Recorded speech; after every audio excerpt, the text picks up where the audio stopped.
Hello and welcome to our Story Wing section. This is a set of over 30 animated and interactive lessons across 3 different levels to help students learn and practice different language relating to situations they might be in. Everything about Story Wing is incredibly interactive, right? Even our opening page with our cute main character, Kobe. Right? Students can play around with him. Right? Everything is incredibly interactive and made to be fun and interesting for the students. So if we look at our first lesson, right, we see that we have a story and several different types of learning activities we can do. Oftentimes, we would start with the story, right, which has our character Kobe here in his setting. It's a great way to start discussion about a topic, asking students, what do you see in the room? What is Kobe doing? Where is he? Right? They have a lot of fun looking around and practicing language they might already know. Once students are familiar with this, you can start the lesson if we click either to play everything or just on the screen. Nice to meet you. Nice to meet you too. Kobe and his character friends will interact in the setting, right? Practice different language they would need. Nice. It can be clicked again to hear it as many times as you want. And there are nice little interactive buttons up here where you can practice different phrases. Hi, hello.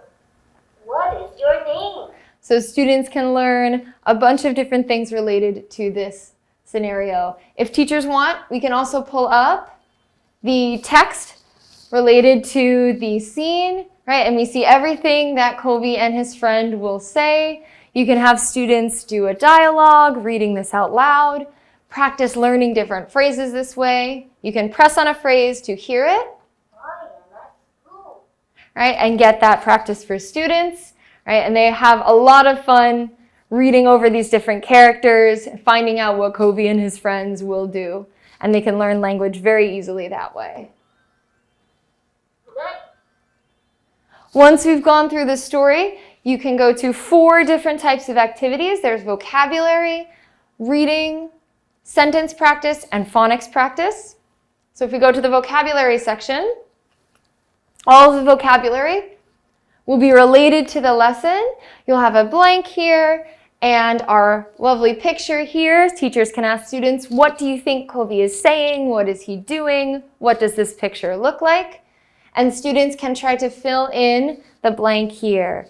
This can also be used to help students learn new vocabulary words, right? By clicking here, the word and the picture are displayed next to each other. So students have a very easy way to use pictures to learn new phrases. And this can be repeated as many times as needed, or as many words as needed for the lesson.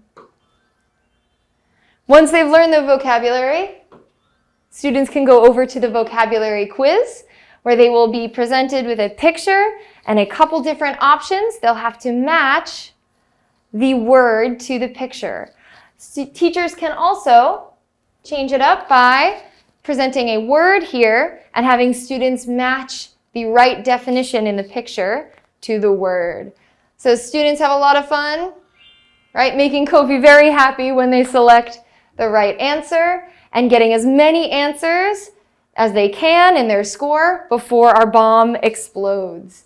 Students get very excited. They shout over each other. They're very eager to get the right answer and compete. You can split students into teams, have them work together, or work all together as a class to get this done. So it's overall a very fun way for students to practice their vocabulary. We also have a reading section. Right, we have a digital version of the book related to the lesson that can be swiped through. The book will read these sections aloud for the students,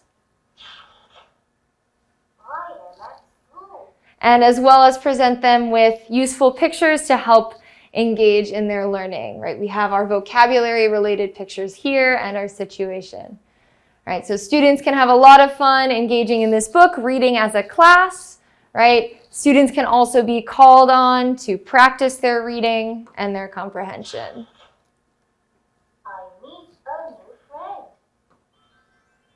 Once you've done your reading in class, there is also a reading comprehension quiz or game. Once again, you see the picture prompt over here and a word or sentence on this side. Students will have to match or determine whether or not this sentence matches this picture. So if they think so, they can click yes and be rewarded with a good job. They have to get as many as they can right before our bomb explodes again. Right? Students can be split into teams, make this an activity for them, or they can come up to the board and select it themselves, directly interact that way, right? If they need an audio prompt, as usual, there is always an option to have that multiple times. So this is a very fun way for students to practice their sentences. Moving on to sentences, right? There is also our sentence section in which students will learn useful phrases and useful grammar behind those phrases and how to say them. So in this section, introductions, we have 2 different ways to introduce yourself, which is great. It exposes students to many ways to express themselves, say the same thing. As always, there are many audio prompts. Students can practice as much as they like. Teachers can give whatever explanation they'd like for all of the phrases related to the lesson. Once you've learned the sentences with the class, there's another fun game or quiz students can use to help practice these sentences. We have our audio prompt here, and students will have to put the sentence in the correct order. Right? This is great for students because they can come up and they can physically put things in the right order themselves.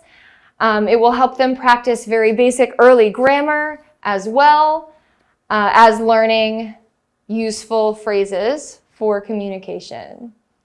And once again, they get very excited. They get very excited to play this game together and to keep getting as many as they can before our bomb explodes. Last, we have our phonics section.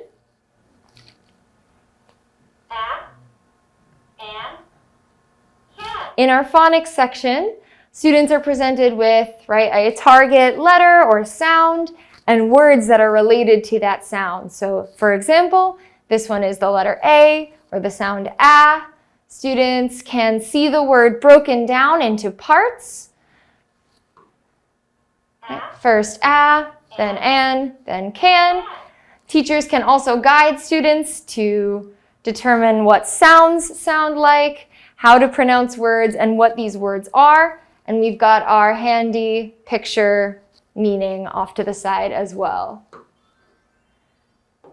Once they've learned their sounds and words, we also have a phonics game where students can choose their letters, spell their words, and practice what these letters sound like.